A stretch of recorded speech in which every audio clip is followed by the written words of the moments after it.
Mesdames, Messieurs, bonjour. Bonjour à ceux qui sont avec nous à Paris. Bonjour à ceux qui nous suivent de plus loin. Nous sommes ici pour parler de la Chine et des relations avec l'Union européenne ou de l'Union européenne et de ses relations avec la Chine. C'est un thème on ne peut plus d'actualité. D'abord parce que la Chine est la grande obsession de nos réflexions de politique étrangère. Ensuite parce que, comme vous le savez, le président du Conseil européen était hier à Pékin, avec des résultats qu'on dit déjà mitigés, mais vous avez peut-être une idée là-dessus. La Chine étant la grande obsession de notre politique étrangère ou de nos réflexions de politique étrangère, tous les grands acteurs, les États-Unis, la Russie, les pays asiatiques, l'Union européenne se déterminent par rapport à elle. Et le moins qu'on puisse dire, c'est que la posture de l'Union européenne comment dire, semble avoir évolué depuis 2 décennies entre bienveillance et méfiance, méfiance et bienveillance. Naturellement, les événements d'Ukraine amènent à renouveler l'ensemble des réflexions que nous faisons sur nos relations présentes et à venir avec la Chine. Quelles peuvent être ces relations demain? Ça dépend de beaucoup de facteurs, bien entendu. La posture, ce qui se passe en Ukraine, bien entendu, la posture américaine, les relations entre Moscou et Pékin, les intérêts diversifiés des Européens dans la région asiatique, les intérêts de Pékin en Europe et spécialement en Europe centrale et peut-être spécialement dans les Balkans occidentaux, une région avec laquelle nous avons à la fois beaucoup de relations et beaucoup de questions sur leur future appartenance à l'Union européenne. Pour discuter de tout cela, nous avons réuni un panel de personnalités dont la diversité et le talent permettent de traiter très largement ces questions. Permettez-moi de vous les présenter à nouveau de manière extrêmement cursive, car vous savez qui ils sont. L'ambassadeur de France, Jean-Maurice Ripert, a été, parmi de nombreux postes, ambassadeur à Moscou et à Pékin. Je m'arrêterai là pour décrire sa gloire et l'intérêt de l'écouter ce matin, bien entendu.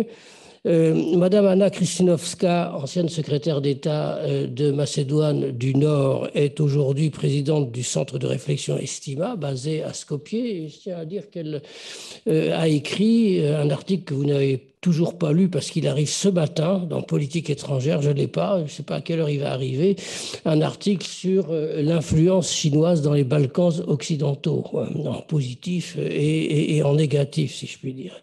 Marc Julienne, merci d'être là, Marc, est chercheur à l'IFRI, où il est responsable des activités de la recherche sur la Chine au Centre Asie de l'IFRI.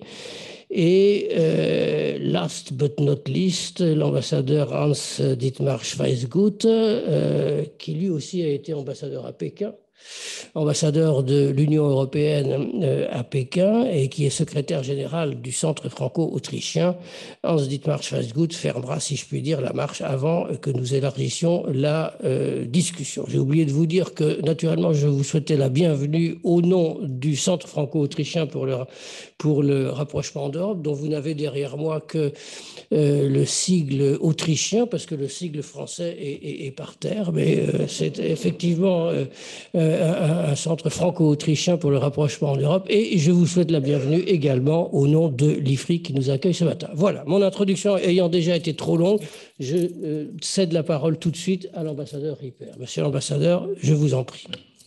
Merci beaucoup, cher Dominique David, et merci à l'IFRI et au CFA de m'avoir invité à participer à ce panel qui me donne l'occasion de revoir mon vieil ami Hans Dietmar, avec lequel j'ai eu la chance d'être en poste à Pékin pour des moments difficiles, mais ô combien passionnants. Ça devait être encore plus difficile après nous. Puisque vous m'avez donné la parole en premier, j'ai choisi un peu parmi les différentes questions que vous avez posées. Et je voudrais commencer par traiter, même si ça vous paraît un peu en dehors du sujet, de la guerre en Ukraine. Parce que les relations chinoises ou sino-européennes au temps de la guerre en Ukraine veut dire qu'il faut que l'on sache de quoi on parle.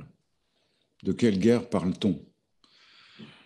notamment parce que, selon moi, les ressorts fondamentaux de cette guerre expliquent évidemment en partie les réactions, notamment de Pékin, qui sont liées non seulement au fait qu'il y ait une guerre, mais aux conditions dans lesquelles elle s'est déclenchée. Et notamment ce premier point, donc retour sur la guerre en Ukraine. Pardon si ça vous paraît des évidences, mais je crois que c'est important. Il s'agit bien d'une agression militaire qui constitue une atteinte directe et brutale aux principes fondamentaux de l'ordre international et en tout cas une violation significative de la Charte des Nations Unies. D'ailleurs, le secrétaire général des Nations Unies n'a pas attendu plus de 48 heures pour le dire, si mes souvenirs sont bons. Violation de l'égalité des États, de l'intégrité territoriale, violation du principe de non-recours à la force pour le règlement des différends, violation des traités signés, y compris par la Russie, qui garantissait, je le rappelle au passage, le caractère ukrainien, notamment de la Crimée et de Sébastopol, et bien sûr violation massive du droit international et notamment du droit humanitaire, les conventions de Genève, etc., etc. Et toutes les lignes rouges sont franchies. Agression, crime de guerre, crime contre l'humanité. Vous le savez, la CPI s'est saisie à la demande de l'Ukraine et de 49 États.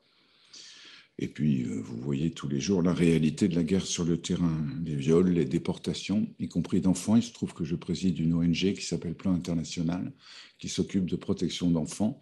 Et je vous apprends, si vous ne le savez pas, qu'il y a tous les jours, depuis le 24 février, en moyenne, 2 enfants qui meurent chaque jour en Ukraine sous les bombes russes. Torture, enlèvement d'enfants qui sont envoyés dans des familles en Extrême-Orient, etc. Menace du recours à l'arme nucléaire, d'abord globale puis tactique. Les centrales nucléaires deviennent des cibles. On utilise l'arme de l'énergie. On utilise le blocus alimentaire. On risque de provoquer une crise mondiale. Tout ça est analysé à Pékin, bien sûr, à Bruxelles aussi, bien entendu. Guerre électronique, etc. Pourtant, la Russie n'a pas gagné la guerre. Donc, elle l'a perdue. Militairement parlant, on s'entend. Et le président Poutine, c'est le moins qu'on puisse dire, n'a obtenu qu'assez peu de succès par rapport à ses objectifs affichés. Renversement du gouvernement, dénazification de l'Ukraine, je ne sais pas très bien ce que ça veut dire, mais il n'a pas pris le temps de nous l'expliquer. Menace contre la Russie, avancée de l'OTAN, Union européenne, unité de l'Union européenne. Lors du vote à l'Assemblée générale, 141 pays votent pour condamner cette agression. Alors tout le monde dit c'est pas beaucoup. Moi je suis quand même un peu étonné. J'ai passé 30 ans de ma vie sur les bancs des Nations Unies. Je vous assure que quand il y a une guerre et qu'il faut condamner un pays, 141 votes, c'est énorme. C'est absolument colossal, de mon point de vue. Et seulement 4 soutiens. Et pas celui de la Chine, j'imagine qu'on y reviendra. Cette guerre a aussi mis en lumière, et c'est aussi quelque chose sur lequel l'Union européenne et la Chine doivent réfléchir, la faiblesse, évidemment, du système multilatéral de gestion des crises. No offense pour le secrétaire général, mais entre sa déclaration initiale puis l'intervention des Nations Unies pour débloquer la situation alimentaire et notamment permettre l'exportation de céréales à la demande de l'Union africaine et notamment du président Macky Sall du Sénégal, le moins qu'on puisse dire est que l'ONU a été relativement ou même totalement discrète, pour ne pas dire absente. C'est un sujet de réflexion, je pense, pour Bruxelles et pour Pékin. Quand je dis Bruxelles, je veux dire bien sûr les 27 plus Bruxelles. Cette agression vient de loin surtout, et c'est là, je pense, que se trouve une partie des ressorts de la position chinoise aujourd'hui. Elle vient de loin parce que c'est la deuxième phase, ne l'oublions jamais, d'un conflit qui a commencé en 2014 et qui avait déjà fait des milliers de morts. On estime à plus de 10 000 morts civiles, les morts liées à l'agression de 2014, à l'annexion des jurés de la Crimée de Sébastopol et de facto du Donbass. Elle correspond à une obsession de Vladimir Poutine, celle de la Novorossiya. Bien entendu, cela veut dire une Russie blanche et russe. Tout Russe doit être protégé, où qu'il se trouve, donc tout territoire occupé par des Russes, où des Russes habitent, devrais-je dire, doit être conquis, voire reconquis. Elle correspond aussi à la perception de ce que Boris Cyrulnik a appelé le délire de Vladimir Poutine, d'une OTAN ou d'une Union européenne, enfin, il ne nous prête pas ce crédit-là, cherchant à détruire la Russie.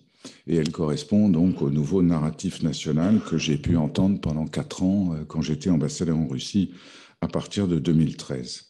Elle vise à rendre sa place à la Russie, et c'est là qu'on rejoint aussi des préoccupations chinoises. Une Russie qui est puissante parce qu'elle est crainte, et elle est crainte parce qu'elle est dangereuse. Vladimir Poutine a probablement été fort mari du fait qu'en 2014, les États-Unis d'Obama n'ont pas voulu s'engager dans le processus de paix qui s'est esquissé à l'initiative de la France et de l'Allemagne. Parce que qui, quand on est une grande puissance ou qu'on se veut être une grande puissance, vous décerne le brevet de grande puissance, c'est l'autre grande puissance, c'est-à-dire Washington. Washington a refusé de jouer, passez-moi l'expression, avec Vladimir Poutine et avec la Russie. On comprend mieux l'intervention russe en Syrie, notamment si on retient cette idée. En Syrie aussi, il ne s'agissait pas de faire la guerre à Daesh, rassurez-vous, assez peu de troupes russes se sont battues contre Daesh. Il s'agissait, sur le modèle tchétchène, de détruire les villes tenues par les opposants à Bachar el-Assad. C'est ce qui s'est passé. Alep nous avait préparé à Marioupol. De tous ces points de vue, je le rappelle, et c'est important, non, il n'a pas changé. Tout était dit et tout était écrit à partir de 2014. De ce point de vue, et je pense que c'est ça qui est important, il ne s'agit pas, comme je l'entends moi trop souvent, et en tout cas je ne suis pas d'accord avec cette formule, que nous risquons de revenir au temps de la guerre froide. Non, ça c'est ce que souhaite Vladimir Poutine. Parce que le temps béni de la guerre froide, c'était celui où le duopole russo-américain dominait le monde. C'est bien de cela qu'il s'agit aujourd'hui. D'où la réaction chinoise. Pardon, je vais accélérer parce que je dois déjà avoir mangé la moitié de mon temps ou plus. Cette guerre est gênante pour la Chine, de mon point de vue. D'autres reviendront sur ce sujet, j'imagine. D'abord, les Chinois ont des intérêts économiques en Ukraine. Je me souviens, quand je suis parti de Moscou pour aller à Pékin, j'ai vu l'ambassadeur de Chine à Moscou. Et il m'a dit, cette affaire, on est en 2014, enfin à l'époque en 2017, il me dit, cette affaire ne nous arrange pas. Nous avons des intérêts en Ukraine. Et nous avons aussi des intérêts en Russie. Et donc, quand il y a des guerres pas entre, mais dans des pays où nous avons des intérêts, nous n'aimons pas ça. D'autre part, c'est une violation, comme je l'ai dit tout à l'heure, claire de la non-ingérence. Or, vous le savez, les Chinois en ont fait leur Bible, en tout cas de manière publique, dans leur diplomatie publique. Par ailleurs, les Russes, s'ils sont leurs amis, bien sûr, sont aussi des concurrents pour les Chinois, notamment en Afrique ou en Asie centrale. On y reviendra, j'imagine. Dans les Balkans, je ne sais pas, vous nous le direz, madame, tout à l'heure. En tout cas, en Asie centrale, c'est clair. Si Xi Jinping est allé à Samarcande au sommet de l'OCS, c'était pas pour rencontrer Poutine. C'était pour aller faire son marché dans les pays d'Asie centrale. Et c'est plutôt Poutine qui est venu pour essayer d'éviter qu'ils s'en aillent tous dans le giron chinois. Pékin n'a certainement pas l'intention de choisir entre Moscou et l'OTAN, c'est-à-dire entre Moscou et Washington. Ça, c'est certainement pas quelque chose qui les intéresse. Pékin, évidemment, refuse toute référence au nucléaire, vous le savez, à la menace, d'où leur soutien ou leur non-opposition à l'adoption du communiqué de Bali, qui dit extrêmement clairement qu'il ne peut pas y avoir de menace de recours au nucléaire. Et surtout, globalement, ça va à l'encontre, cette guerre d'agression, de tout le discours bénévolent que Pékin avance au terme de son initiative Ceinture et Route. Le destin commun de l'humanité, le win-win, on est tous amis, tout va très bien, et c'est l'Occident qui est une menace. C'est embêtant. C'est embêtant notamment dans les pays qui ont voté pour condamner l'agression russe, c'est-à-dire notamment en Afrique et en Asie, où ces pays commençaient à entendre des sirènes chinoises, mais ces pays qui aujourd'hui commencent à avoir des problèmes avec la dette chinoise. Au titre de BRI, vous avez vu les résultats de la dette chinoise, notamment au Sri Lanka. Alors, ce n'est pas la seule raison de la défaillance du Sri Lanka, mais c'est quand même intéressant. Et donc, tout cela crée des turbulences dans le Sud qui n'arrangent certainement pas les Chinois à un moment où ils entendaient pousser leurs initiatives, notamment sur Ceinture et Route, au sein du système des Nations Unies. Et puis enfin, et c'est une évidence pour tout le monde, par rapport au grand rêve de renaissance de la nation chinoise, c'est-à-dire à la récupération, du point de vue chinois, de Hong Kong et de Taïwan. Tout cela éclaire l'affaire d'un jour extrêmement désagréable, puisqu'il a suffi de quelques semaines pour que Joe Biden dise il ne se passera pas la même chose à Taïwan, et qu'il a répété beaucoup plus récemment et de manière beaucoup plus claire, si vous agressez Taïwan, nous serons là. Et ça, évidemment, c'est une catastrophe pour les Chinois. Alors les Chinois font ce qu'ils font, ils naviguent à vue.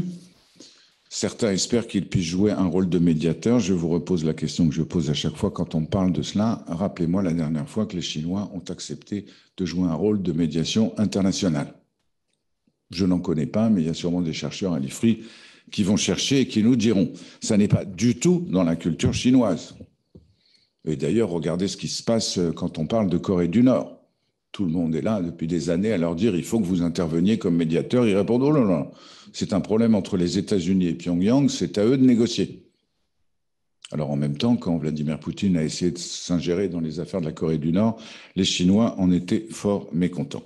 Un mot sur l'Europe quand même, mais ça n'est pas ma spécialité. Et après cette description, donc je ne crois pas, contrairement à ce que je lis partout, qu'aujourd'hui un axe stratégique Pékin-Moscou soit en train de se dessiner, je n'y crois pas une seconde. Vous l'avez compris, les Chinois et les Russes sont, de mon point de vue, concurrents pour devenir le prochain partenaire du duopole qui dominera le monde, espère-t-il, avec les États-Unis. Il n'y a pas de place pour 3, parce que s'il y a 3, il y a 4. Et s'il y a 4, il y a 8 ou 9 avec les autres grands pôles émergents actuels. Et c'est l'émergence de ces grands pôles qui, pour moi, est fondamentalement une chance pour l'Europe aujourd'hui. Parce que de ce monde multipolaire dont nous avons, nous, vraiment rêvé, et pas seulement parlé comme les Chinois et les Russes, c'est ce monde multipolaire qui nous donne notre chance de devenir à notre tour une véritable puissance qui pèse sur la scène internationale. L'autonomie stratégique recherchée dans tous les domaines par l'Europe est une bénédiction de ce point de vue. Nous pouvons être actuellement le 4e pôle de puissance et d'une puissance prospère et pacifique, qui défend des valeurs de démocratie, des valeurs de droits humains, des valeurs de réciprocité, de non-agression. Je pense que beaucoup de grands pays du Sud y sont sensibles. Et je pense que c'est la chance de l'Europe, encore une fois, notamment à travers, dans la région d'Extrême-Orient, de la stratégie indo-pacifique. Un dernier mot sur les relations entre l'Europe et la Chine. Quand l'Europe se fait respecter, c'est parce qu'elle reste ferme sur ses valeurs. Quand je suis arrivé, que Hans Dietrich était ambassadeur de l'Union européenne à Pékin, le sommet précédent avait débouché sans communiqué. L'Europe avait refusé de joindre ceinture et route. Li Keqiang était reparti de Bruxelles sans communiqué. Ils en étaient fort marris. Quasiment toutes les négociations étaient arrêtées. L'Europe a tenu bon. Un an après, nous avions l'accord sur la sécurité aérienne. Nous avions l'accord sur le 100+100 en matière agricole et nous avions convaincu les Chinois qu'il fallait négocier un traité de protection des investissements avant d'entendre parler de la négociation d'un accord de libre-échange, quel que soit l'avenir qui a été réservé à cet accord sur les investissements. Quand l'Europe est ferme, elle se fait respecter. Dernier mot, elle a adopté un mécanisme, vous le savez, de protection des droits de l'homme. Il a été utilisé, sauf erreur de ma part, pour la première fois en 2021 pour le Xinjiang. Il a été réutilisé récemment, je crois, à propos des drames qui se déroulent en Iran. Les Chinois respectent les puissances qui se respectent elles-mêmes. Pardon de terminer par cette phrase, mais je la crois importante. Avec les Chinois, comme avec les Russes, comme avec toutes les grandes puissances, ou même les États-Unis, vous avez vu comment on leur parle aujourd'hui, la diplomatie du paillasson, ça ne marche pas. Merci beaucoup, monsieur l'ambassadeur, d'avoir commencé par un scope, si je puis dire, très large, et finalement d'avoir décrit deux objectifs absolument contradictoires, si j'ai bien compris, celui d'une bipolarité restreinte pour Pékin et celui d'une multipolarité organisée pour l'Union européenne, ce qui présage de longues discussions, pour rester diplomatique. Anna, pardonnez-moi d'employer votre prénom, mais je crains beaucoup la prononciation de votre nom. Je vous en prie. Merci. Tout d'abord, je voudrais remercier les organisateurs, l'IFRI et le CFA, de m'avoir invité. C'est vraiment un plaisir de me rendre ici et de pouvoir vous parler d'un sujet que je suis depuis une quinzaine d'années, les relations entre la Chine et l'Europe. Et je voudrais structurer mon exposé autour d'une année qui me paraît très importante pour comprendre la situation actuelle et l'évolution des relations entre la Chine et l'Europe. Il s'agit bien de l'année 2013. En 2013, nous avons vu le début du premier mandat du 7e président de la République populaire, M. Xi Jinping. C'est l'année où il a lancé son initiative sur la nouvelle route de la soie ou la ceinture et la route. Et en même temps, pour vous donner un peu de contexte, c'est l'année où Barack Obama a commencé son deuxième mandat aux États-Unis, quand David Cameron a annoncé le référendum pour le Brexit.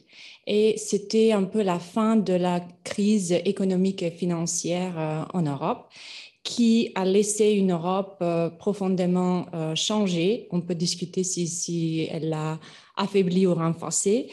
Mais en tout cas, la crise a donné à la Chine l'opportunité de renforcer sa présence en Europe, surtout par l'acquisition des infrastructures et des entreprises stratégiques. En même temps, à mon avis, c'est l'année qui a marqué le début de la fin de la lune de miel entre l'Union européenne et la Chine. Les bonnes relations ont peut-être vu l'apogée en 2003 quand les deux parties ont conclu un partenariat stratégique. En 2007, la Chine et l'Union européenne ont entamé les négociations pour conclure un accord de partenariat et de coopération.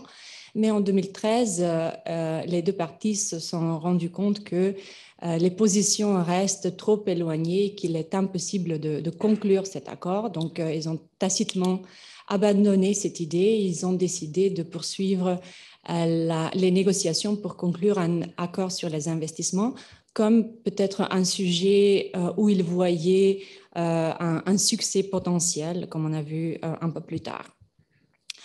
2013, c'était également le début, je dirais, de la lune de miel entre la Chine et les pays de l'Europe centrale et orientale, ou les PECO. Au début, ces pays se sentaient très contents d'avoir cette plateforme ou ce mécanisme de coopération, parce que pour la plupart d'entre eux, ils sentaient comme s'ils étaient sortis de l'ombre de Bruxelles, de Paris, de Berlin, et ils pensaient avoir établi un rapport privilégié avec la Chine. Et c'était même plus important pour les pays des Balkans qui n'ont pas de siège dans les institutions de l'Union européenne, autour de la table des conseils des ministres. Donc, ils ne se voient pas représentés par Bruxelles dans les relations avec la Chine. Et imaginez que pour le Premier ministre de la Macédoine à l'époque ou du Monténégro, c'est vraiment très, très important d'avoir une fois par an 30 minutes en tête-à-tête avec Li Keqiang. Et c'était même plus important parce que ces pays n'ont pas accès aux fonds structurels de l'Union européenne. Et la Chine a mis à leur disposition une ligne de prêt de 10 milliards de dollars pour la mise en œuvre des grands projets d'infrastructure. Donc, au début, c'était vraiment la lune de miel. Il y avait beaucoup de promesses. Il y avait des attentes très, très élevées de la part des pays des Balkans et des PECO en général. Mais malheureusement, ces promesses sont restées sans suite, à l'exception, je dirais, de la Serbie qui a quand même tiré des avantages importants de cette coopération. Donc, en moins de 10 ans, à mon avis, l'initiative est complètement vidée de toute substance. Et on peut discuter si les tensions sino-américaines ont contribué à cet effet. À mon avis, ils ont peut-être précipité les pays des PECO à se lancer dans une introspection, mais ce n'était pas la raison principale pour la dégradation de la plateforme qu'on voit aujourd'hui. C'était plutôt une estimation erronée de la part de la Chine que ces pays allaient se contenter peut-être des miettes des promesses et des rencontres cérémoniales. Et c'est une méconnaissance qu'on voit perdurer même aujourd'hui avec la guerre en Ukraine. La Chine n'a pas compris et ne comprend pas, à mon avis, que la Russie est une menace existentielle pour un nombre des pays de l'Europe centrale et orientale, comme c'est le cas des pays baltes, de la Pologne, de la Roumanie, etc. Et que la guerre a un impact très, très important pour l'ensemble des PECO et notamment les pays des Balkans. Et pour terminer, je voudrais retourner en 2013 pour faire le lien avec aujourd'hui. Donc 2013 a marqué un point tournant pour la Chine, une nouvelle étape. Et donc désormais, on voit une Chine qui est beaucoup plus ambitieuse, à la fois même agressive sur le plan diplomatique, qui est beaucoup plus nationaliste comparé avec la période avant 2013, je dirais, et avec des dirigeants qui se voient très, très puissants et qui se sentent convaincus que la direction qu'ils poursuivent en ce moment, c'est la bonne direction à continuer sur le plan international. Et on peut se demander, discuter pourquoi la Chine ne joue pas ou n'a pas joué un rôle plus constructif, un rôle de médiation, comme vous avez mentionné dans la guerre, pour mettre fin à la guerre plus rapidement. La première raison, comme vous avez dit, c'est la culture chinoise de non-interférence. Donc la Chine n'intervient pas, sauf si ses intérêts ne soient pas vraiment affectés. Deuxièmement, je crois que c'est une occasion pour la Chine de tirer des leçons très importantes, de voir jusqu'où les pays occidentaux pourraient aller pour protéger l'Ukraine. Donc, c'est presque une expérience ou un exercice empirique que la Chine pourrait utiliser après pour décider de ce qu'elle voudrait faire sur la question du Taïwan. Et la troisième raison, c'est parce qu'à mon avis, la Chine n'a aucun intérêt de le faire. La situation est vraiment bénéfique pour la Chine d'avoir une Europe et un bloc, si je peux dire, j'aime pas trop ce mot, mais un bloc occidental qui est occupé avec d'autres choses, avec la guerre, une Europe qui a des problèmes, qui ne serait pas trop affaiblie parce que c'est quand même un marché important pour la Chine, mais qui aurait des problèmes qui la garderont occupée, qui diminueront sa capacité, sa volonté de confronter la Chine sur des questions importantes et sensibles pour la Chine, et des problèmes qui créeront des opportunités pour la Chine de venir et sauver, entre guillemets, l'Europe, mais en même temps laisserait l'opportunité pour la Chine de poursuivre ses intérêts, comme c'était le cas notamment dans la période précédant 2013. Je vais terminer ici. Merci de votre attention. Merci beaucoup, madame. Je pense qu'on reviendra sur une question qui est sous-jacente à ce que vous avez dit ce matin. Est-ce que Pékin, pour le dire de manière extrêmement caricaturale, a intérêt à une Union européenne unie, si je puis dire, pour la jeter dans les pieds des États-Unis, de manière à ce que l'Occident global, comme on dit, soit divisé, ou est-ce qu'elle a intérêt quand même à susciter à l'intérieur de l'Union européenne des divisions qui, on le sait, peuvent s'appuyer sur les intérêts différentiels et différenciés des membres de l'Union européenne? Je m'arrête là. Marc Julienne, c'est à vous, cher ami. Merci beaucoup, Dominique. Bonjour à tous. Je voudrais préciser pour commencer qu'on ne s'est pas du tout concerté ni coordonné, ce qui est peut-être d'ailleurs l'improvisation, ce qui n'est pas bien. Mais tout ça pour dire que j'avais peur que beaucoup de choses que je m'apprêtais à dire soient déjà couvertes. Ce n'est pas tout à fait le cas.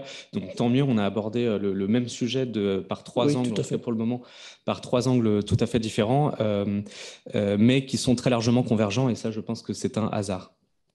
Alors moi, je vais traiter de la relation Chine-Russie de ces 9 derniers mois, des conséquences sur la relation Chine-Union européenne, et enfin, je reviendrai sur quelques éléments d'actualité, notamment à la suite du G20 et de la rencontre entre Emmanuel Macron et Xi Jinping à Bali, et la visite de Charles Michel à Pékin que vous avez évoquée, qui a eu lieu hier. Alors, la position de la Chine par rapport à la guerre en Ukraine, le discours officiel revendiqué quelques heures après le début des hostilités le 24 février, c'est une position de neutralité de la part de Pékin, neutralité dans le conflit. Toutefois, la Chine a un intérêt stratégique important qui pèse nettement du côté de la Russie. La Russie est un partenaire indispensable dans la lutte contre l'hégémonisme américain, ce qui est en tout cas perçu comme tel. Et même si, comme l'a rappelé Jean-Maurice Ripert, il y a des avantages, il y a des intérêts de la Chine en Ukraine, notamment des intérêts commerciaux, des intérêts aussi de transport liés aux nouvelles routes de la soie, ce ne sont pas des intérêts stratégiques aussi importants que le partenariat avec la Russie. Donc, depuis le début de la crise, il y a eu donc un soutien tacite de la part de Pékin vis-à-vis de Moscou, en reprenant le discours du Kremlin, notamment sur l'opération militaire spéciale, et le fait que ce soit les États-Unis qui soient à l'origine du conflit en ayant provoqué Moscou à envahir l'Ukraine. Invasion d'ailleurs, terme d'invasion que les Chinois n'utilisent jamais. La Chine donc ferme les yeux sur certains de ses principes fondamentaux de politique étrangère. C'est aussi ce qu'a rappelé l'ambassadeur Ripert sur la violation de la souveraineté et de l'intégralité territoriale de l'Ukraine, qui est un pays membre de l'ONU avec lequel la Chine a des relations et donc elle reconnaît comme souverain. Alors, il y a un débat sans fin depuis 9 mois sur dans quelle mesure la Chine soutient-elle la Russie. Jusqu'où va ce soutien en tout cas. C'est un soutien qui est selon moi politique, voire idéologique, mais il n'y a pas de soutien militaire et financier jusqu'alors. La Chine achète certes beaucoup de pétrole, mais c'est plutôt à son avantage plutôt qu'à celui de la Russie, puisqu'elle l'achète à un prix tout à fait favorable. Et il n'y a pas non plus eu de soutien de la part de Pékin en termes de reconnaissance des républiques revendiquées comme indépendantes par Moscou dans le Donbass. Car justement, ce serait totalement contraire au principe de respect de l'intégrité territoriale. Il n'y a pas non plus d'ailleurs de reprise du discours sur la dénazification de Vladimir Poutine. Alors, autant le soutien de la Chine à la Russie est relativement ambigu, comme j'ai dit, il est politique, il est idéologique, mais il n'est pas matériel. Autant sur le soutien à l'Ukraine, là c'est très clair puisqu'il est inexistant, en dépit donc de ces déclarations systématiques de neutralité. Pourquoi est-ce qu'il est inexistant, ce soutien à l'Ukraine? Pour de nombreuses raisons. Il n'y a eu absolument aucune communication en 9 mois entre Xi Jinping et Volodymyr Zelensky, alors qu'il y a eu j'ai les chiffres, j'ai fait le décompte, il y a eu 2 échanges physiques entre Xi Jinping et Vladimir Poutine. Il y a eu seulement 3 échanges entre le ministre des Affaires étrangères chinois Wang Yi et son homologue ukrainien, M. Kuleba. Et qui ne sont rien comparés à ceux qu'il y a eu entre Wang Yi et Lavrov. On est à plus de 5 rencontres en personne et 3 échanges par téléphone au cours de ces 9 derniers mois. L'aide humanitaire chinoise auprès de l'Ukraine est ridicule, je crois qu'il n'y a pas d'autre mot. Et le discours qui promeut systématiquement les pourparlers de paix et le cessez-le-feu, le discours officiel chinois, qui constamment, presque jour après jour, appelle à un cessez-le-feu et à des pourparlers, il n'y a jamais eu aucune initiative concrète, aucune proposition dans ce sens de la part de Pékin, qui dispose pourtant de tous les leviers de pression sur Moscou, mais aussi les canaux de communication avec Kiev et avec Moscou si Pékin voulait organiser des discussions. Autrement dit, l'Ukraine n'est pas l'affaire de Pékin. Elle laisse Moscou se débrouiller sans interférer d'une manière ou d'une autre. Alors maintenant, quelles sont les conséquences sur la relation entre l'Union européenne et la Chine ? Il a été donc évoqué les relations entre l'Union européenne depuis 2013 avec cette lune de miel. Je suis tout à fait d'accord. Moi, je vais me concentrer sur la partie plus proche, plus récente. La guerre en Ukraine, débutée en février 2022, est intervenue dans un contexte déjà très détérioré de la relation entre l'Union européenne et la Chine. Dès 2019 a émergé entre les États membres un consensus donc au sein de l'Europe vis-à-vis de la Chine qui n'est plus alors seulement perçu comme un grand marché à conquérir pour nos exportations et une manne d'investissement en Europe, mais aussi un compétiteur redoutable, voire menaçant en termes de certains investissements prédatrices dans nos entreprises stratégiques. La Chine présente aussi un modèle politique qui est radicalement différent de ceux de l'Union européenne, et voire même en complète contradiction en termes de valeurs. C'est pourquoi la Commission européenne a qualifié en mars 2019 d'un triptyque aujourd'hui tout à fait célèbre, qui est celui de partenaire, compétiteur dans le domaine économique et de rival systémique dans le domaine politique.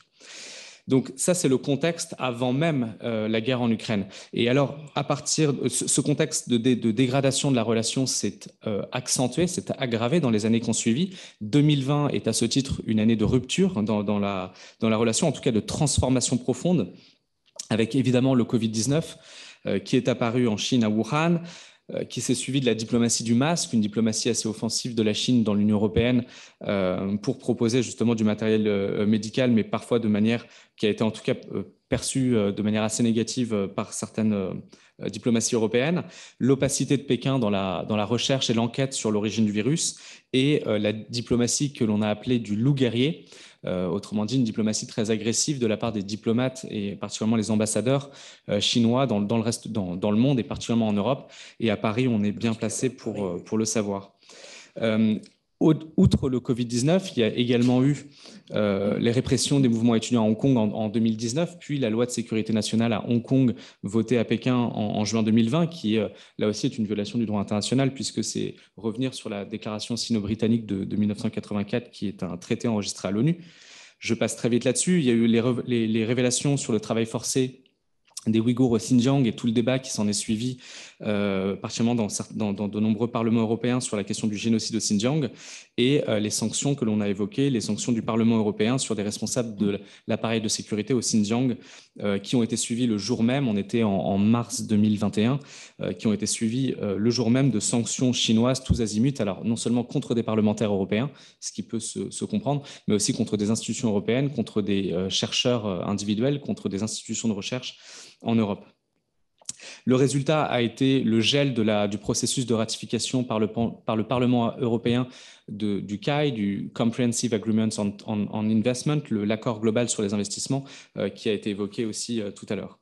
Donc la relation a continué de se détériorer depuis lors, avec surtout la crise avec la Lituanie. C'est l'interruption presque complète et unilatérale de la part de Pékin du commerce avec la Lituanie à partir de décembre 2021. Et donc qui est là aussi une violation à la fois des règles de l'OMC, mais aussi des règles de commerce avec le marché commun de l'Union européenne. Et dans ce contexte, on arrive donc décembre 2021, la guerre en Ukraine n'a pas fondamentalement changé. Donc à partir de février 2022, la guerre en Ukraine n'a pas fondamentalement changé la perception des Européens de la Chine, qui était déjà sur une tendance de dégradation très forte depuis au moins 2019. Elle n'a fait au contraire que confirmer certaines méfiances des Européens à l'égard de la Chine, qui ne sont pas dupes du discours ambigu que j'ai décrit sur cette neutralité qui n'en est pas une, et contradictoire de Pékin donc de neutralité. D'ailleurs, lors du sommet Union européenne-Chine qui s'est tenu en avril 2022, donc seulement 2 mois après le début du conflit, les responsables européens, donc Charles Michel et Ursula von der Leyen, qui s'étaient entretenus avec Li Keqiang, Premier ministre chinois, et Xi Jinping, donc président, par visioconférence, les dirigeants européens ont imposé l'Ukraine à l'ordre du jour des discussions. Ils ont clairement rappelé que la guerre était une agression militaire de la Russie contre l'Ukraine et une invasion injustifiée et non provoquée, qui était une manière de mettre le sujet sur la table, un sujet que Pékin ne voulait pas aborder. Le but des responsables européens était d'engager Pékin à faire pression sur Moscou pour obtenir un cessez-le-feu, qui était en cohérence d'ailleurs avec le discours chinois que j'ai décrit tout à l'heure. Cet objectif, et je l'avais dit dès ce moment-là, en avril 2022, était un objectif tout à fait vain, mais il avait au moins le mérite de mettre Pékin face à ses propres contradictions, aux contradictions de son discours.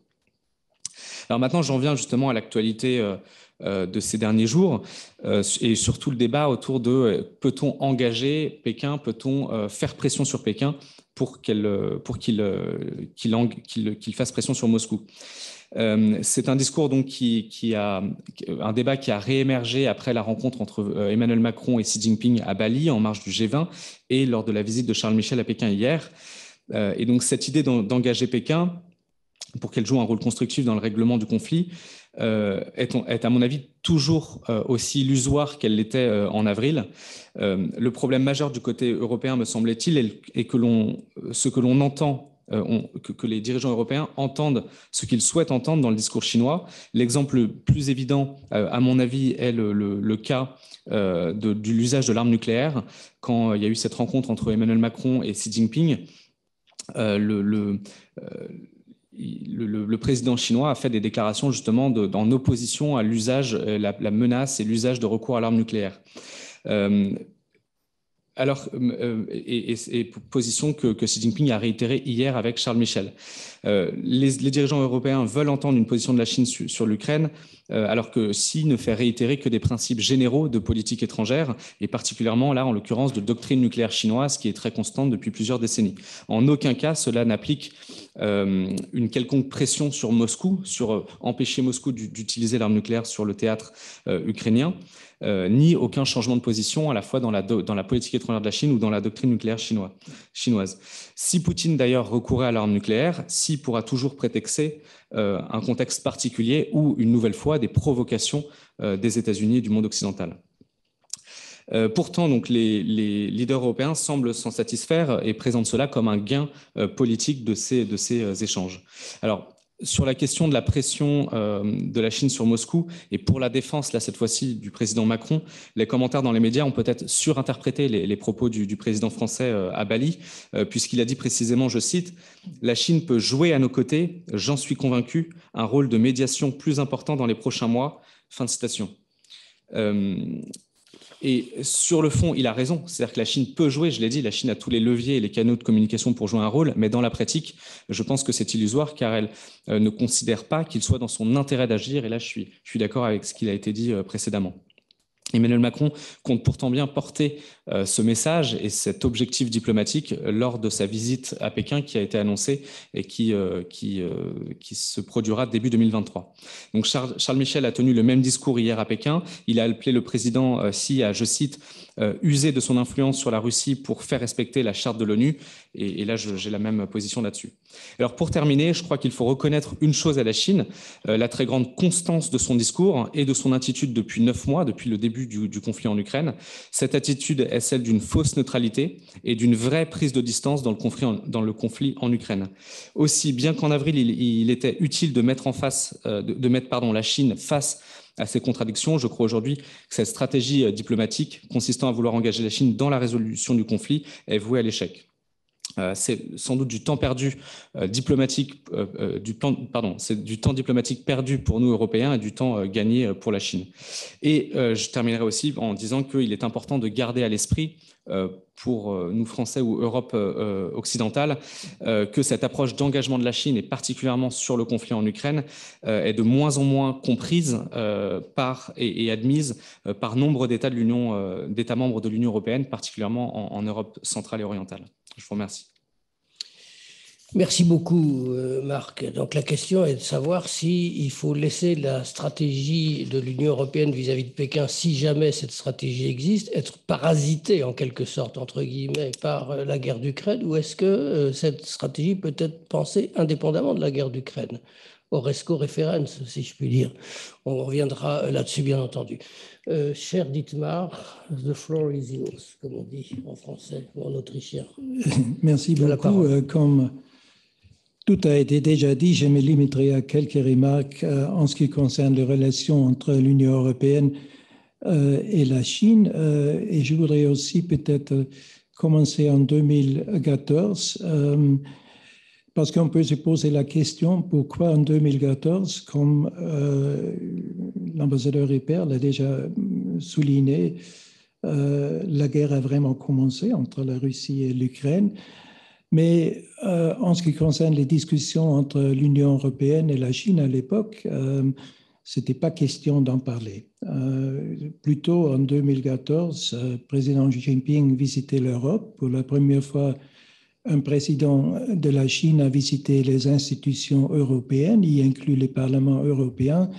On a parlé de l'agenda de coopération, surtout économique, mais il était peu question des questions politiques et certainement pas de relations entre la Chine et la Russie. En même temps, c'était aussi l'époque où l'Europe ne disposait vraiment pas d'une stratégie vers la Chine. Il existait un agenda de coopération 2020 où on a accepté de coopérer sur des vastes terrains de coopération, de l'énergie, du développement, de tout cela. Mais on n'a pas eu une stratégie proprement dite.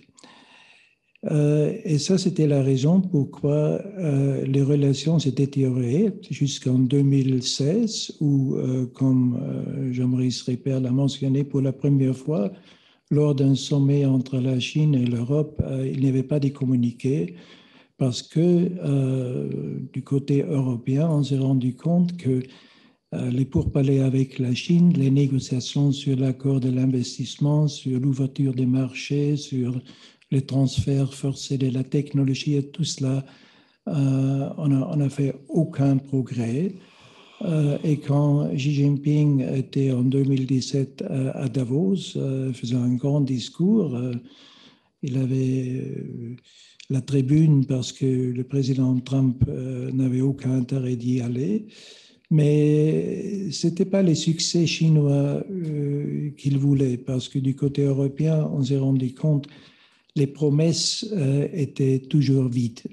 Et donc, on a vraiment changé un peu la politique, et ça n'était pas encore mentionné, que l'Europe est maintenant dans une position beaucoup plus forte qu'elle n'était auparavant, avec l'adoption d'un nombre d'instruments de défense commerciale.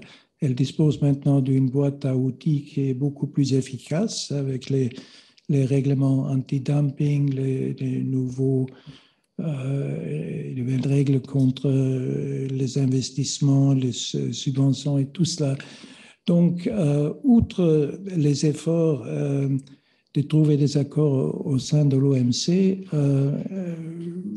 l'Europe, en ce qui concerne la politique commerciale, économique extérieure, est vraiment devenue beaucoup plus autonome, si vous voulez, plus stratégique.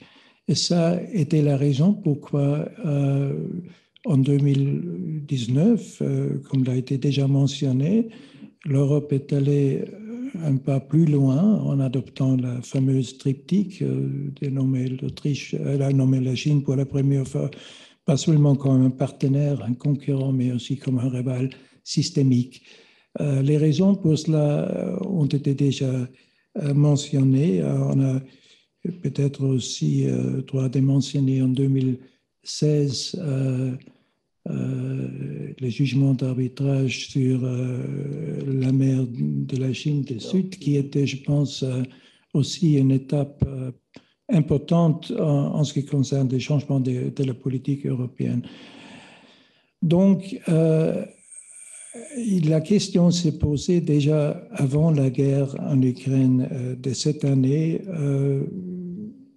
Comment trouver un cadre pour les relations entre l'Europe et la Chine plus réaliste, mais en même temps aussi basé sur le fait que les relations commerciales entre l'Europe et la Chine sont beaucoup plus importantes dans plusieurs matières que les relations entre la Chine et les États-Unis.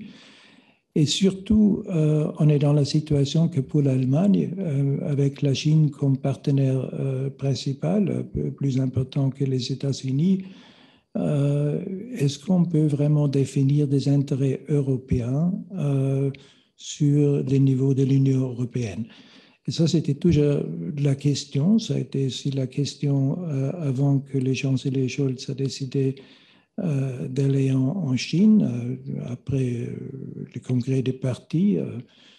Il y avait des voix qui ont suggéré qu'il vaudrait mieux d'aller ensemble avec, par exemple, le président Macron et la présidente de la Commission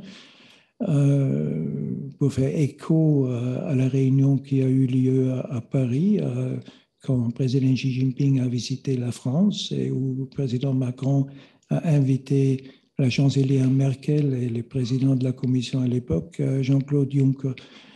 Donc, on est dans une situation un peu ambiguë. Il y a maintenant plus des efforts mettre l'accent sur les relations bilatérales, encore une fois, en disant qu'on présente des politiques de l'Union européenne, aussi en ce qui concerne l'Ukraine. Mais d'autre part, il y a toujours un peu la question, est-ce qu'il s'agit plutôt des intérêts commerciaux? Et en même temps, président Michel, président du Conseil européen, va à Pékin portant le message de l'Union européenne, mais on ne sait pas très bien avec quel mandat.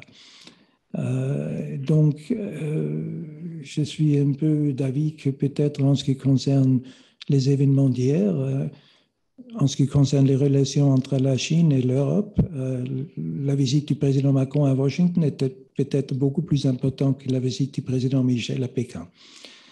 Parce que quand on regarde un peu l'intérêt de la Chine en ce qui concerne le conflit entre la Russie et l'Ukraine, la guerre d'agression vers l'Ukraine, la raison pourquoi la Chine n'a absolument pas d'intérêt de s'y mêler ou de faire un effort à la médiation, et surtout parce qu'elle n'a rien à gagner en ce qui concerne les relations entre la Chine et les États-Unis, qui sont la question principale. C'est la lutte pour l'hégémonie. La Chine se voit de plus en plus confrontée à une politique américaine qui vise à limiter l'influence chinoise, mais aussi à freiner le développement technologique de la Chine, qui est tellement important pour son développement futur et aussi pour sa stratégie militaire. Donc, en jouant, si vous voulez, le jeu des Américains en ce qui concerne la guerre de Russie, ne changerait pas la politique américaine. Alors, pour la Chine, la Russie est un partenaire indispensable, comme l'a dit déjà Marc Julien, dans cette lutte pour l'hégémonie, et aussi un partenaire indispensable pour les aspirations de la Chine de bâtir un nouvel ordre international. On a mentionné la réunion de Samarkand avec l'organisation de coopération de Shanghai. On peut aussi mentionner les BRICS, mais on a peut-être aussi un peu sous-estimé les efforts de la Chine d'influencer le discours international sur un nouvel ordre international avec les initiatives telles que la stratégie globale de développement et la stratégie globale de sécurité qui ont été annoncées ce printemps. Et c'est pour cette raison, je pense que l'Europe est dans une situation extrêmement difficile de formuler une politique vers la Chine un peu entre les États-Unis et la Chine. Le président Xi Jinping, quand il a rencontré le président Michel, comme il l'a fait d'ailleurs avant, il a beaucoup mis l'accent sur la stratégie et sur l'autonomie stratégique de l'Europe. Ça, c'est une notion que les Chinois aiment beaucoup parce que pour eux, c'est clair qu'est-ce que ça veut signifier. Ça veut signifier que peut-être il y a une opportunité pour la Chine de détacher un peu l'Europe des États-Unis. Pour quelques Européens, ça veut signifier peut-être on trouvera un champ d'engagement entre les États-Unis et la Chine, mais il faut aussi être tout à fait clair que pour la Chine, une Europe forte détachée des États-Unis n'existe pas. Une Europe forte en alliance avec les États-Unis, avec une politique autonome d'une certaine manière, serait une force formidable, mais une Europe tout seule, c'est peut-être quelque chose qu'à Pékin, on aimerait beaucoup avoir se développer. Merci. Merci beaucoup, Dietmar. Merci à tous. On va passer, si vous le voulez bien, à la discussion. Je vais ouvrir cette discussion en posant deux questions qui sont très générales et qui frisent le lieu commun, si je puis dire. Est-ce que dans vos réponses et vos discussions, vous pourriez essayer de répondre à la question, est-ce qu'il y a une stratégie chinoise vis-à-vis de l'Union européenne ? Dietmar vient d'en donner quelques éléments. Il s'agit de distinguer les États-Unis de l'autonomie européenne. Il s'agit de confirmer des intérêts économiques, etc. Est-ce qu'on peut identifier les grandes lignes d'une stratégie cohérente? Je pense, hélas, qu'on peut avoir une diplomatie sans stratégie. Mais est-ce qu'il y a une stratégie qu'on peut identifier? Puis inversement, pour l'Union européenne, pour demander à Dietmar aussi de développer ce qu'il vient de dire, est-ce que les événements d'Ukraine aujourd'hui, qui vont, hélas, vraisemblablement se poursuivre, est-ce qu'ils conduisent à une stratégie européenne plus cohérente ou à une stratégie européenne moins cohérente vis-à-vis du monde en général, vis-à-vis de Pékin en particulier. Mais ne me répondez pas tout de suite. Mesdames, Messieurs, vous avez, monsieur, la parole. Je vais prendre plusieurs questions, si vous en avez plusieurs. Madame, oui, je vous en prie. Bonjour, Vincent Collen du journal Les Échos. Une question peut-être pour Marc Julienne et Monsieur Schweizguth. Vous avez dit, Monsieur Julienne, que la diplomatie européenne vis-à-vis de Pékin était vouée à l'échec telle qu'elle est construite aujourd'hui. Est-ce qu'on n'a pas, quand même, étant donné ce que disait Monsieur Schweizguth, un levier qui est commercial, économique, l'accès au marché unique sur lequel on pourrait agir et qui pourrait peut-être avoir quand même une influence sur Pékin? Merci, Madame. Il y a eu avant les événements d'Ukraine, une tentative chinoise pour détacher par une association qu'on avait baptisée 16+1, 1 étant la Chine, 16 étant les pays jadis sous obédience soviétique, par des prêts de la Chine à ces pays. Naturellement, les événements d'Ukraine ont ruiné cette association, tout au moins, je suppose. Je ne sais pas ce qu'il en reste. Anna va pouvoir, les autres intervenants aussi, mais Anna va pouvoir certainement vous répondre, Madame.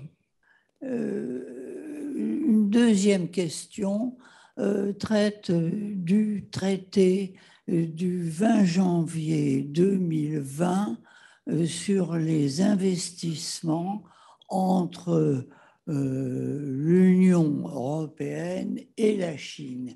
Les Européens étaient ravis, après 7 ans de discussion, d'obtenir ce papier parce qu'ils étaient enfin traités globalement en Commission européenne, en Europe, alors que la Chine a une tendance profonde à prendre les pays européens un à un, notamment par des relations tout à fait étroites avec l'Allemagne. Bon. Mais l'Europe, ça n'existe pas. S'il vous plaît, terminez votre question. Est-ce que ce traité a été ratifié par le Parlement européen? La réponse est non. Bien. Merci, Madame. Claude France-Arnoux, monsieur. Je vous en prie. Je voudrais vous poser une question sur la perception que vous analysez de la part de la Chine vis-à-vis de l'évolution de l'OTAN à la suite de la guerre en Ukraine. Alors, je suis peut-être influencée par une réunion à laquelle j'ai assisté hier à Berlin, où il y avait Stoltenberg, où il y avait Scholz, et où, évidemment, on répétait que du fait de la guerre en Ukraine, l'OTAN est totalement renforcée. Alors, vu d'un point de vue chinois, pour vous, ce renforcement de l'OTAN, est-ce que c'est une diversion bienvenue, puisque l'OTAN de nouveau revient à son objectif originel qui est en Europe, qui est vis-à-vis de la Russie? Ou est-ce que c'est aussi une menace, parce qu'on pense toujours que derrière la Russie, les États-Unis ont quand même comme objectif majeur de pouvoir se tourner, le fameux pivot, vers la Chine, enfin, ou contre la Chine, y compris en transformant l'objectif principal de l'OTAN et en faisant de l'OTAN une alliance vis-à-vis de la Chine. Comment, à votre avis, les Chinois le perçoivent? Bien, je vais encore prendre 2 questions et puis ça sera, le premier round s'arrêtera là, je vous en prie. Bien, merci à tous pour ces exposés très complets. Pierre Blanchard, membre individuel de l'IFRI. Et donc, difficile de trouver un sujet qui n'a pas été couvert par l'un ou l'autre des exposés.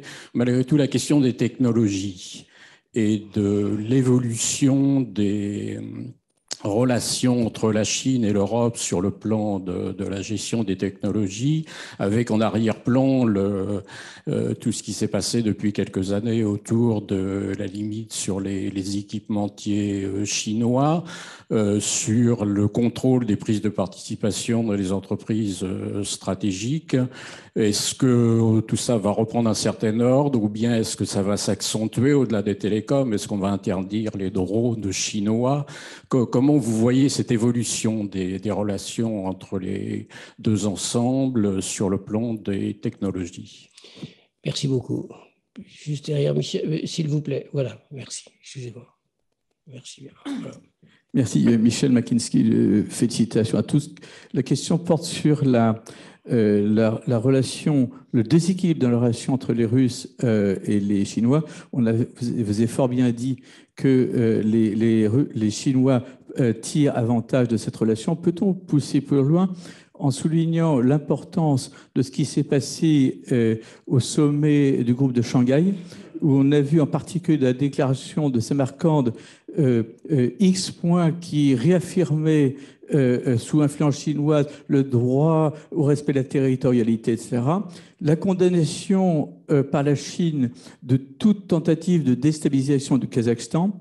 Et donc, ne pensez-vous pas que là, c'est un point sur lequel il faudrait insister, la Chine s'est vue offrir une occasion en or d'accroître son influence sur toutes ces zones de l'Asie centrale. Dernier point, ne tire-t-on pas de ces événements la première leçon, c'est de l'échec stratégique de Poutine dans son accord qu'il a passé avec la Chine au moment des Jeux olympiques, où il a finalement, après que Xi Jinping était surpris sur l'ampleur de l'opération militaire au-delà du Donbass, finalement, il va en tirer un profit maximum en accentuant la dépendance de la Russie à l'égard de la Chine.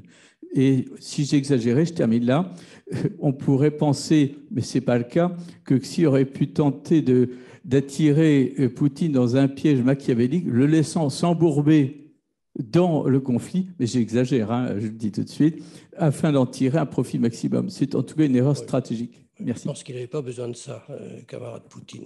Bien, merci beaucoup. L'accès au marché unique, 16+1, l'OTAN, les technologies, les relations internes entre Moscou et Pékin, l'Asie centrale, je crois qu'il y en a pour tout le monde.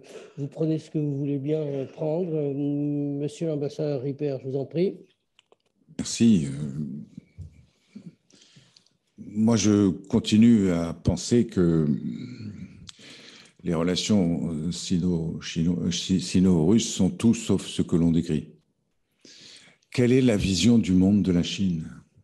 Elle a théorisé. L'avantage de la Chine par rapport à la Russie, c'est que les Chinois ne mentent pas. Tout est écrit, si on a le courage de lire les milliers de pages des réunions du Congrès. La Chine a théorisé une double rupture avec les valeurs des droits de l'homme, des valeurs universelles, de démocratie, de droits de l'homme, etc. Vous savez, ces horribles valeurs occidentales que personne ne réclame en Chine, comme nous le voyons tous les jours à la télévision. Ça, c'est la première rupture. La deuxième rupture, c'est avec l'ordre international tel qu'il existe depuis 1945. Et là, il y a une différence fondamentale avec les Russes. Les Chinois, contrairement là encore à ce que l'on raconte, n'aiment pas les Nations Unies. Les Nations Unies, c'est l'incertitude, c'est le hasard et c'est la négociation et c'est le compromis. Alors, il y a sûrement des sinologues à cette table. J'aimerais savoir comment on dit compromis en chinois. Je n'ai toujours pas eu de réponse 5 ans après avoir commencé à poser cette question. Donc, les Russes, à l'inverse, pour eux, garder la structure des Nations Unies, c'est-à-dire leur droit de veto au Conseil de sécurité, pour faire court, c'est fondamental. Sur la base de cette double rupture, quelle est la vision du monde des Chinois? C'est une bicyclette. Il y a une roue américaine en son centre. Et heureusement que les petits nains européens ne réussiront pas dans leur entreprise d'autonomie stratégique. Je m'inscris en faux contre l'idée qu'ils soutiendraient l'idée d'une puissance européenne. Ça n'est pas du tout ce qu'ils veulent. Et de l'autre côté, il y a une roue à vendre, préférence du point de vue chinois, avec en son centre Pékin et tout autour tous les pays membres de la dite initiative Ceinture et Route. Je schématise évidemment, mais c'est quand même globalement comme ça que ça se passe. Regardez une carte des projets Ceinture et Route. Il y a un projet en Russie, un chemin de fer, je crois, qui va être détourné vers Saint-Pétersbourg. Moi, quand j'étais à Moscou en 2014, il y a eu un grand sommet sino-russe. Ils sont venus, les Chinois. Ils ont promis tout. Le doublement du transsibérien, le doublement du gazoduc, tadada, tadada. Ils ont promis quoi? Tout ce qui a été signé lors de la rencontre Xi Jinping-Poutine il y a quelques semaines. Les Chinois n'ont jamais avancé un centime pour ces investissements. Donc je ne sais pas si la Russie est dans les mains de la Chine. En tout cas, elle lui vend son pétrole à bas coût, ce qui veut bien dire quand même que les sanctions doivent marcher quelque part, là aussi, contre un certain nombre de choses que je lis. Donc je ne crois pas une seconde. Je crois que objectivement, dans la redéfinition du monde d'aujourd'hui, la Russie et la Chine sont en compétition, exactement comme la Russie est en compétition avec les États-Unis et la Chine avec les États-Unis. Et ce fameux triangle Washington-Moscou-Pékin de mon enfance étudiante, ma jeunesse étudiante, pardon, il est remis au goût du jour par la compétition, c'est très clair. Mais encore une fois, nous allons vers un monde multipolaire qui n'est plus multilatéral, c'est ça le problème, d'où l'importance pour l'Europe, qui est par définition un des piliers du multilatéralisme, de recréer ce multilatéralisme que les autres puissances émergentes souhaitent. Et je tire mon chapeau au passage à la diplomatie indonésienne. Parce que c'est quand même un sacré succès, le communiqué de Bali, de mon point de vue. D'arriver à sortir le texte qu'on a sorti, sans que les Russes et les Chinois s'opposent à sa sortie, il y a des pays qui commencent à compter. Regardez le discours le plus extraordinaire après l'invasion en Ukraine, c'était celui de l'ambassadeur du Kenya, qui est en train de prendre, de mon point de vue, la place un peu de l'Afrique du Sud, à la tête leadership intellectuel et politique en Afrique. Il a dit, vous avez oublié ce que vous nous avez expliqué pendant des années, on ne doit pas se faire la guerre, on ne doit pas faire la guerre des frontières, on ne doit pas chercher à annexer le voisin, on ne doit pas massacrer son peuple. Alors nous, Africains, on va peut-être essayer de vous expliquer pourquoi il ne faut pas faire ça, messieurs les Russes. C'est quand même extraordinaire. Donc le monde multipolaire, il est là. Nous l'avons souhaité. C'est la chance de l'Europe. Premier donateur au monde d'aide au développement, premier donateur au monde d'aide humanitaire, premier partenaire de la Russie, enfin ça je ne sais pas si c'est encore vrai, c'était vrai avant le début de la guerre, premier partenaire de la Chine et premier partenaire des États-Unis, c'est quand même extraordinaire. Croyez-moi, les Chinois, ils n'ont pas du tout envie que les Européens continuent, hein. Ils voudraient au contraire que tout ça descende, d'où les perspectives, les tentatives de division de l'Europe. Le 16+1, je vous laisserai en parler. Anna, vous êtes beaucoup plus compétente que moi pour ça, mais ça ne me paraît pas être un grand succès comme ça a été dit. Anna Kristinowska, si je vous en prie. Merci. Je vais commencer par la plateforme de coopération entre la Chine et l'Europe centrale et orientale. Je préfère utiliser le mot générique parce que la plateforme s'est tellement modifiée en incluant et en perdant des membres qu'au début c'était 16+1, avec la Grèce c'est devenu 17+1. Quand la Lituanie est sortie, redevenu 16+1 et maintenant on parle souvent de 14+1 parce que l'ensemble des pays baltes ont quitté cette initiative. Et maintenant, que reste-t-il de l'initiative? Je dirais un coquillage vide. C'est redevenu un coquillage vide parce que ça l'était au début et ça s'est rempli progressivement avec de la substance, avec un tas de mémoranda de compréhension, de coopération qui ont été signés et qui sont restés uniquement sur le papier parce qu'il n'y avait pas de résultats tangibles. L'ensemble des pays voulaient avoir plus d'accès au marché chinois, exporter plus. Il y avait un certain succès dans cette direction, mais en même temps, la Chine a commencé à exporter beaucoup plus vers cette région, d'où le déficit commercial de l'ensemble des pays a augmenté. Il n'y avait pas les investissements promis, à l'exception de la Serbie, peut-être dans les Balkans et avec quelques exceptions un peu dans les plus grands pays de l'Europe centrale et orientale. Il y avait bien sûr des prêts, comme vous avez dit, mais les résultats de la mise en œuvre de ces grands projets d'infrastructure sont vraiment mitigés. Parce qu'il y avait des problèmes graves de mauvaise gouvernance, d'abus de fonds, de corruption, de dommages environnementaux qui a été causé par ces projets. Donc, je ne dirais pas que c'était un succès à 100%. Donc, maintenant, l'initiative reste, je dirais, largement cérémoniale. Pendant le mandat du président Trump, il avait envoyé une lettre à l'Albanie pour les inviter à quitter l'initiative. C'était bien avant le départ de la Lituanie.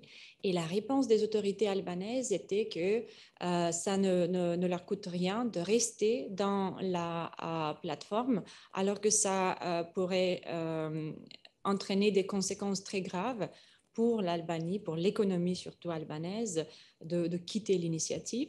Et je pense que cela reflète largement l'esprit et les réflexions dans l'ensemble des pays de l'initiative. Donc, l'initiative n'aurait jamais, je pense, un caractère stratégique, mais ça resterait sur papier plutôt comme un symbole de l'engagement chinois dans la région.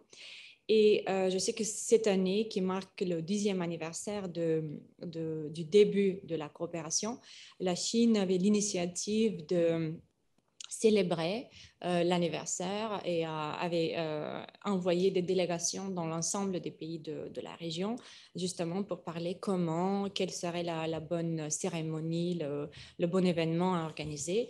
Et la réponse dans l'ensemble des pays, c'était « mais il y a une guerre juste à côté de nous. On n'est pas vraiment de bonne humeur pour faire la fête. C'est tout à fait pas le moment. En ce qui concerne l'évolution de l'OTAN, c'est une question très, très intéressante. Je pense que l'OTAN a repris son ancienne mission de la période de la guerre froide et l'a élargie, et on va l'élargir de plus en plus en incluant la Chine dans l'ensemble des documents stratégiques, comme on voit avec la dernière stratégie de l'OTAN. Et je pense que l'OTAN, c'est vraiment une menace pour la Chine parce que la Chine voit l'OTAN comme un outil pour véhiculer les intérêts américains. Et cela va bien au-delà de l'Union européenne parce qu'il y a des membres de l'OTAN qui ne sont pas membres de l'Union européenne, comme c'est le cas notamment des pays dans les Balkans.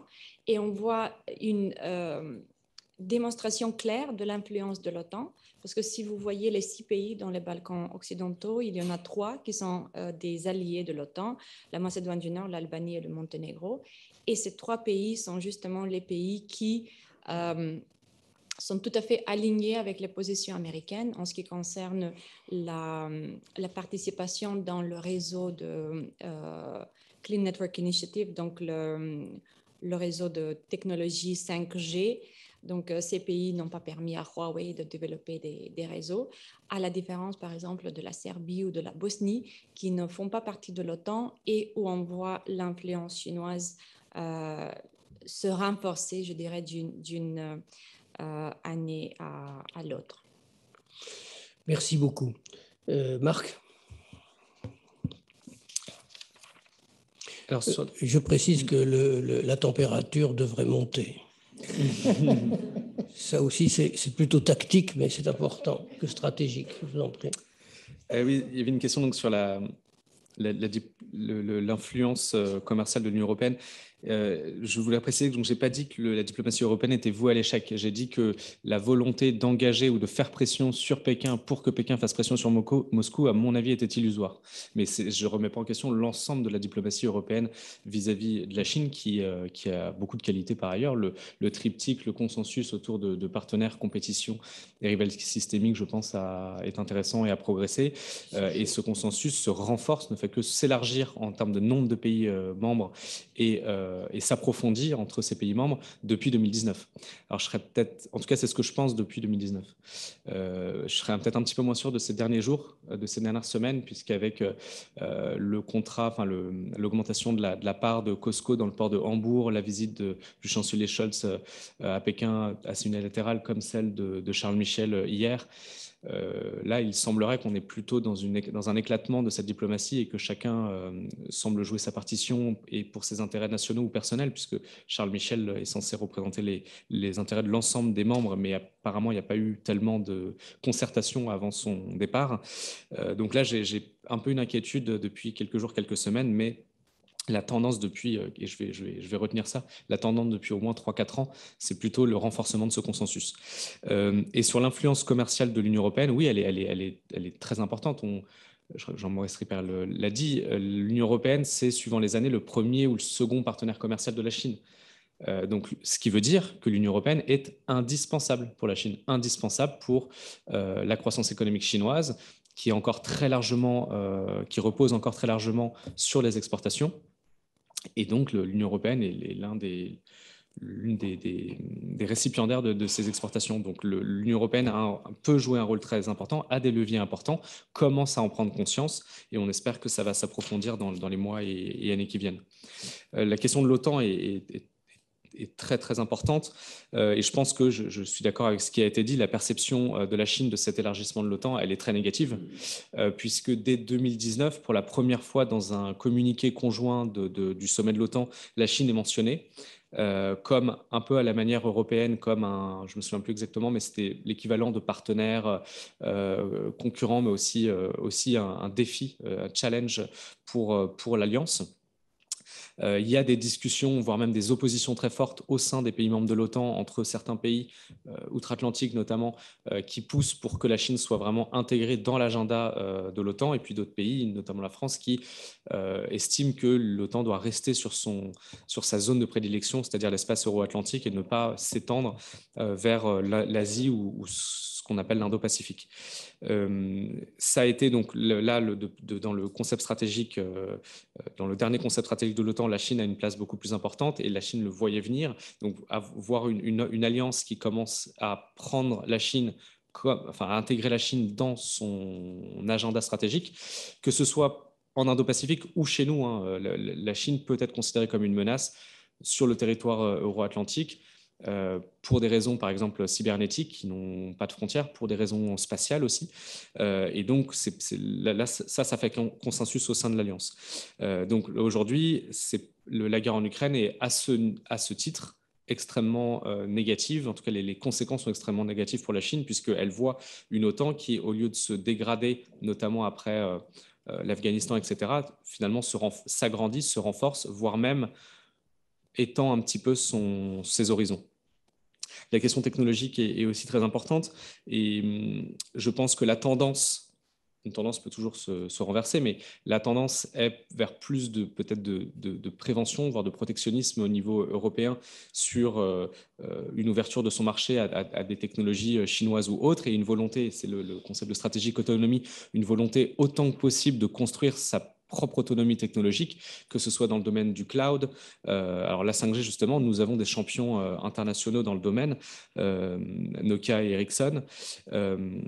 Et ce qui se pose aujourd'hui, finalement, encore plus finalement que se prémunir contre des technologies chinoises, ça va être de gérer la rivalité technologique entre les États-Unis et la Chine. Et je crois que c'est vraiment la grande question aujourd'hui, c'est comment composer avec les sanctions américaines à l'égard de la Chine depuis octobre, notamment sur les semi-conducteurs, le fait qu'aucune aucun composant électronique, enfin, sur une liste précise de composants électroniques ne peut être exporté vers la Chine, des États-Unis vers la Chine, mais aussi de n'importe quel autre pays à travers le monde qui exporterait des technologies intégrant des composants ou de la propriété intellectuelle américaine. Et donc, il y a beaucoup de technologies européennes exportées vers la Chine qui intègrent justement cette propriété intellectuelle américaine. Et là, notamment, ça fait partie des discussions que Emmanuel Macron doit porter auprès de Joe Biden à Washington, sur vous avez votre rivalité avec la Chine, mais il ne faudrait pas que nous en soyons les victimes. Et pour finir, sur le déséquilibre de la relation entre la Chine et la Russie, ce qui est intéressant et ce qui est très paradoxal, je trouve, c'est que le partenariat, qui donc évidemment n'est pas une alliance entre la Chine et la Russie, n'a fait que s'approfondir depuis 2014, depuis la guerre en Crimée, où Vladimir Poutine s'est trouvé relativement isolé sur la scène internationale, et la Chine a constitué une sorte d'issue de secours pour briser cette isolation internationale. Et en fait, depuis 2014, ce partenariat ne cesse de se renforcer. Avant 2014, il y avait très peu de coopération dans le domaine militaire, dans le domaine spatial, dans le domaine des sciences et technologies. Et c'est à partir de 2014 qu'un certain nombre de digues sautent, et parce que Vladimir Poutine n'est plus en capacité de négocier face à la Chine, ou en tout cas qu'il doit lâcher beaucoup de l'Est. Donc en fait, plus le partenariat se renforce, plus la dépendance de la Russie et la vulnérabilité de la Russie vis-à-vis de Pékin s'accentue également. Donc c'est là le grand paradoxe, c'est que certains y voient l'avènement d'une alliance, quand d'autres y voient, et c'est mon cas, plutôt une dépendance de plus en plus forte de la Russie vis-à-vis de la Chine. Un couple inégal. Dietmar, vous aurez le dernier mot. Juste pour ajouter quelques mots en ce qui concerne les relations commerciales, mais aussi cette question des technologies est tout à fait cruciale en ce qui concerne les relations dans l'avenir. Quand on regarde un peu les chiffres, il faut regarder un peu plus près. On parle toujours du fait que l'Europe est dépendante du marché chinois. Et d'autre part, on parle toujours aussi du fait que la Chine a un intérêt à s'arranger avec l'Europe à cause des valeurs des exportations, sources de technologie et tout cela. Je pense qu'il faut voir aussi que depuis quelque temps, la Chine priorise la sécurité sur l'économie. Et ce qui a été décidé lors du congrès des partis, ce n'était pas seulement amener Xi Jinping à un troisième mandat, mais c'était aussi un peu de redéfinir comment la Chine regarde le monde. Il y a 5 ans, 2017, quand on regarde un peu les discours que Xi Jinping a fait à l'époque, il a plus ou moins esquissé un monde qui était dans la continuité de ce que les Chinois ont toujours vu. Le monde est un monde des opportunités pour la Chine. Donc la croissance économique qui est tellement importante pour la Chine est quelque chose qui s'inscrit dans ce cadre. Cette fois-ci, c'est plus tellement question des opportunités, on parle des risques et des défis. Et je pense qu'on doit voir que la Chine voit maintenant le monde d'une manière menaçante. Elle regarde un peu les États-Unis maintenant tout à fait convaincus qu'il faut lutter contre la Chine avec tous les moyens. C'est-à-dire que la question des relations commerciales est importante, mais n'est plus aussi importante que dans le passé. Et quand on parle un peu de découplage, un concept qui a été développé par les Américains, ce sont maintenant les Chinois qui continuent à vraiment opérationnaliser ce concept avec le dual circulation strategy et tout cela. Donc, il voit toujours l'Europe comme une source importante de technologie, un marché important, mais ils sont aussi conscients que il est plus probable que l'Europe sera forcée par les Américains de couper l'accès à la technologie des pointes, surtout en ce qui concerne les semi-conducteurs, etc., que de croire qu'ils peuvent vraiment développer avec l'Europe une politique indépendante des relations entre les États-Unis et de la Chine. Et ça sera aussi la plus grande question pour l'Union européenne. C'est pour cela que ce week-end, la réunion du Conseil de commerce et de technologie qui se tiendra à Washington sera un point important dans la relation entre l'Union européenne avec les États-Unis, aussi que en ce qui concerne les relations de l'Union européenne avec la Chine. C'est ça, je pense, la question essentielle qui déterminera aussi la question si l'Europe peut garder une certaine autonomie, pas seulement commerciale, mais aussi des politiques globales envers la Chine. Comment va la Chine, l'Europe? Dominique, tu as posé la question si la Chine a un intérêt de voir une Europe plus cohérente. Je crois que non. Je pense qu'il voit que l'Europe est en fait devenue plus cohérente, pas seulement avec la guerre en Ukraine, mais déjà auparavant avec la boîte à outils dans sa politique commerciale, avec les changements de politique, le triptyque avec la désignation de la Chine comme rival stratégique. Donc, ils ont un intérêt de courtiser l'Europe d'une certaine manière, mais sans faire aucune concession. Et ça, c'était aussi tout à fait clair quand Scholz était à Pékin, mais aussi hier, je pense, on n'a pas encore les résultats concrets, mais je pense qu'il n'y avait aucune concession en ce qui concerne les relations économiques, commerciales, la Chine, l'Ukraine, tout cela. Le message était: faites la paix en Europe, nous sommes prêts à coopérer avec vous, continuez avec l'autonomie stratégique, méfiez-vous des Américains qui sont protectionnistes et qui profitent de la guerre en Ukraine pour vous nuire commercialement et autres, pour vous affaiblir, et nous sommes votre partenaire. Mais il y avait autrement absolument pas un geste de signifier que la Chine s'approcherait de l'Europe aussi en ce qui concerne la perception d'un futur ordre international. Merci beaucoup, Dietmar. Mesdames, Messieurs, nous sommes tenus par les horaires, nous sommes en visioconférence. Il faut donc que nous délivrions ceux qui nous suivent à distance. Merci infiniment de vos interventions, Madame, Messieurs. Je crois que l'intérêt très paradoxal de vos interventions, c'est d'être parti, comme on dit, dans tous les sens, c'est-à-dire d'avoir démontré la multidimensionnalité, comme on dit, d'un sujet d'avenir et qui le restera. Merci beaucoup. Bonne journée à tous.